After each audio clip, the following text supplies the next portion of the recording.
It was such a mistake to move in with my mother-in-law. I let out a heavy sigh listening to her complaints. My name is Matilda, 31 years old. My 28-year-old husband Mike and I got married 3 years ago. When we just started living together, we had a few quarrels, but we were living happily. A year after our marriage, Mike's dad passed away. Mike was worried about his grieving mother, Amanda, so we moved in with her. I never imagined she was so nasty and snide. I didn't mind if it was a little complaint, but what she did was more like degrading me. It was a baseless personal attack.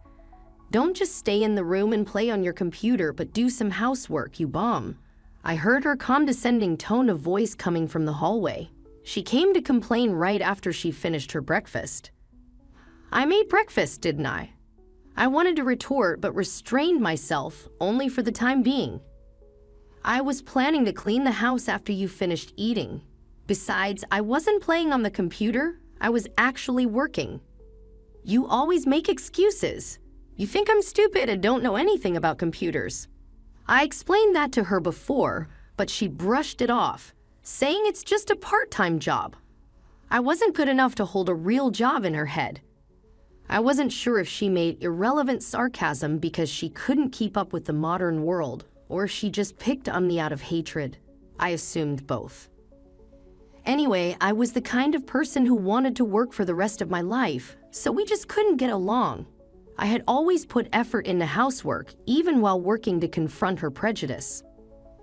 I woke up early to prepare breakfast for 3. I cared about our health, so I cooked a light menu of mostly vegetables for dinner. I didn't slack on cleaning either. All this effort had the opposite effect on Amanda. She stopped doing any of the housework and just criticized everything I did. She led a carefree life of watching TV all day long or going out for bingo and coffee with a friend sometimes. A woman like her was calling me, who was highly regarded in my field, a bum. I wanted to throw it back at her. One day, while spending my days in annoyance, I opened my credit card bill and my eyes popped out of my head. What is all this? $1,500 for the suit, $2,000 for a bag. I didn't remember buying such expensive things. When I checked the details, they were paid with Mike's card. I asked him immediately, "Hey, did you buy the suit and bag?" "Oops, you saw." "Yes, I did. I need it for work." "Even so, he's just a regular salesman." It doesn't have to be this expensive. His suits used to cost about $300 and his bag was more or less the same. Well, the expensive ones are much better quality. They make me feel more confident, and most importantly, they look better. See, don't you think I look better these days? I'm not sure. He didn't look better to me at all. A young guy in his 20s wearing a suit that didn't fit his stature. The suits looked better than him, and contrary to what he thought, he looked undignified, no sense of fashion. Amanda forcefully interrupted our conversation. "You look amazing, Mike, so handsome." "Thanks, Mom." "You are living off of this celery and complain about how he spends. You have thick skin. Who do you think you are?" I was angry at her for intruding on our conversation and said whatever she wanted to say. Who did she think she was? I didn't care about this ignorant woman, but I was angrier with Mike, who didn't help me out. I had tons of things to say to him, but no matter what I said, Amanda was going to rant on his behalf. Instead of trying to carry on, I firmly warned him. "Anyway, stop buying expensive things or let me know first." I ended it at that, but my warning didn't work at all. On the contrary, his spending increased. It was over his leisure, such as an expensive meal at a restaurant, a scarf and a wallet from a designer brand, and long-distance car aisles. There seemed to be nothing related to his work. When we first got married, he didn't act like this. The cause of this change was Amanda. "You're the head of the household, so stand your ground.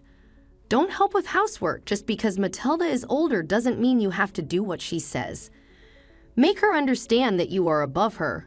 Like an incantation, she chanted to him every day. Indecisive and without a will of his own, he was easily influenced by her. In order to change him back to his former self, I had no choice but to confront her curse on him. I was determined and went to her room. "What do you want? I'm busy. If you want to talk, make it short." She was just lounging around, watching TV and drinking tea. "Please listen to me carefully. We cannot save any money because of Mike's overspending. We must save some in case of emergencies like sudden illness or repairs to the house. That's just you aren't good at making ends meet.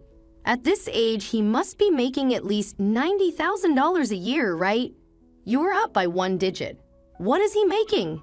$100,000. It's simple. One digit means $10,000 in her mind, but I kept quiet. He must have taken my silence as an affirmation. Her eyes danced with delight. "Anyway, please tell him to stop overspending." Okay, that's all. If so, please leave." She waved her hand as if to get rid of a fly. Oh, I rolled my eyes. A few days later, Amanda excitedly barged into my room. What is it? Stoned. She showed papers to me with a smug look on her face, saying, "Say this and divorce Mike now. You are after his money from the beginning, you gold digger." Mike's sections were already designed. I took the papers from her hand and went to Mike. "Hey Mike, could you sign this?" "I did. Mom says you're after my money."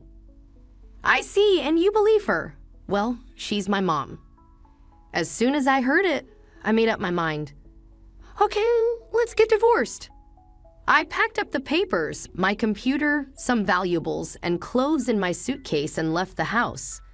My parents lived too far away, so I couldn't easily go back there. I checked into a motel and tried to calm down for the time being. Getting the divorce was finalizing in my mind. What did she mean by I was after his money? I couldn't stand living with a man who was so dependent on his mom. I was going to sign and submit the papers the next day. Getting a divorce didn't bother me. It was actually a godsend so that I wasn't going to argue, but there was something unforgivable. I went through my credit card statement and came up with the perfect retaliation. After I submitted the divorce papers, I was enjoying my single life. I chose an apartment with good security, so it was a bit expensive, but my income and savings were sufficient enough. I realized how stressed I was living with Mike and Amanda. About a month after the divorce, I received a call from Mike. "Yes, hello?" "Matilda, please listen." "What is it?" "I'm listening." "I already sent you an email asking you to get rid of everything I left behind. Not that I'm in trouble, my card has been declined." "Your card, you blacklisted bastard." "Of course it is. You say it's yours, but you're just a family member. If I, the primary member, canceled it, you cannot use it anymore." "What have you done?" "I'm not your wife anymore. You're on your own." I hung up on him. He kept calling me like there was no tomorrow, but I never picked up. Mike actually was way behind in payments on his credit cards before we got married. I took over and paid them all off for him. Looking back on it, I should have cleaned up my relationship with him then. Well, no point in regretting. He most likely wasn't able to make a new car because of his bad credit history. Anyway, it was none of my business at all. A few days after Mike called, I saw someone hovering around in front of my apartment building. It was Amanda. She happened to see me on the street and followed me. I was impressed with her blunt action. "I need to talk to you," she clamored and clung to me at once, so I reluctantly took her to the cafe nearby. "What do you want now?" "Well, about this." Amanda was holding my bank statement. It was from a few months ago, so I didn't need it. "Is this your salary?" "Yes. This is what I earned working from home. You used to say it was just part-time." "I am a professional." She kept quiet. Her hand holding the statement was trembling. "I can't believe it. Wasn't my son earning 6 figures? No way that idiot could make that much. You're too naive." I said once and for all, her peanut brain really believed it was her son. Mike was making 1/10 of my income. He worked as a salesman with a low base salary and a big commission. The more he sold, the bigger the paycheck, but that carefree guy was happy as long as he got the space. He was totally relying on my salary.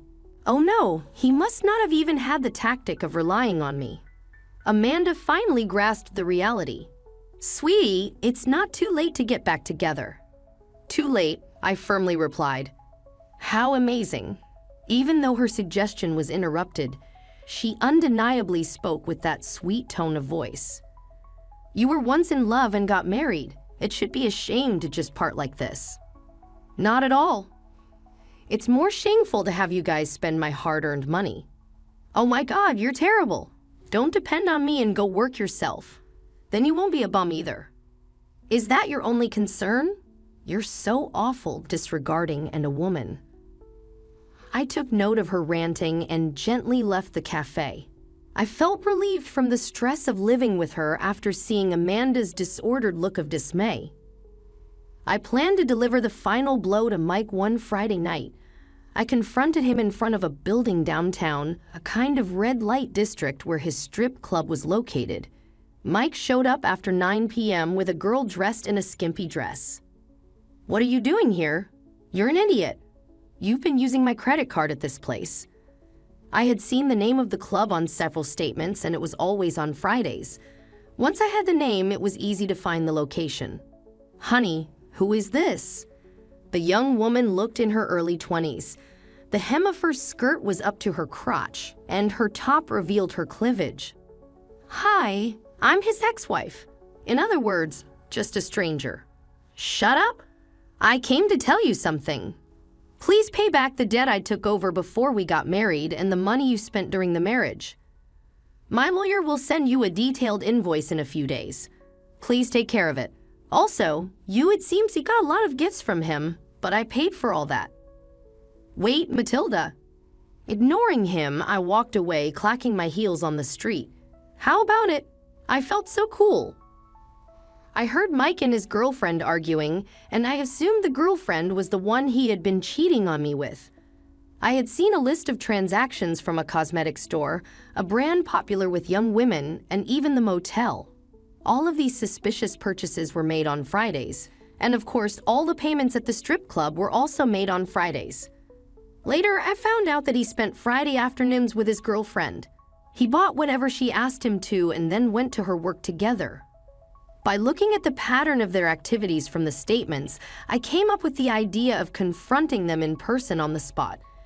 I assumed they would have a dramatic end after his girlfriend found out the truth about his wealth, just as I declared to him. I sent him an invoice through my lawyer. As soon as he received it, he and Amanda visited my lawyer. "Please help us. You're a lawyer. You're supposed to help people in need, right?" They cried out. When my lawyer asked him about the situation, they told him that they received a pile of bills from the credit card, electricity, gas, water, and even taxes. Mike's salary wasn't enough to cover all of that, and Amanda's savings weren't making up for it. "I didn't know you were married. I was cheated. I want compensation." Mike's girlfriend demanded a large amount of money. "I'm not in the position to pay back, Matilda. I want you to tell me how to clear this debt." He had consulted with the totally wrong person. My lawyer was supposedly at odds with him.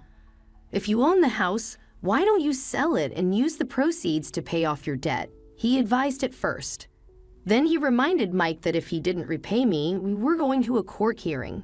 Hearing this, Mike and Amanda went home. Weeks went by with this postponement. Later on, my lawyer was asked to wait for the payment while they sold the house. I didn't have a choice. It took some time, but the money was returned. He did a terrible thing to me, and I could have demanded alimony as well. I was nice enough to ask only for the credit card, so he should have been thankful. I also had them on a restraining order, so I never had to see them. I felt amazing. I laughed out loud in the comfort of my apartment. Well, Mike and Amanda ended up renting a tiny shabby house after they sold the house and paid off the debts. I had passed it by before. The ivy covered the whole house, and the paint was peeling off the walls. It looked like it was built 50 years ago. It was the only place Mike's salary and Amanda's pension could afford. I thought he had learned his lesson from this and started working hard, but he went downhill. He was finally fired from his work. He never looked for another job and started drinking all day at home. He fell down the stairs one day and was rushed to the hospital by ambulance. While Amanda was busy taking care of him and trying to come up with the money to pay the bill, she strained her back and became immobile.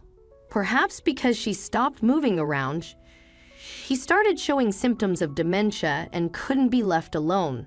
She was on the waiting list for moving into an inexpensive care facility. I got a call from a relative of Mike who gave me the devastating update one day.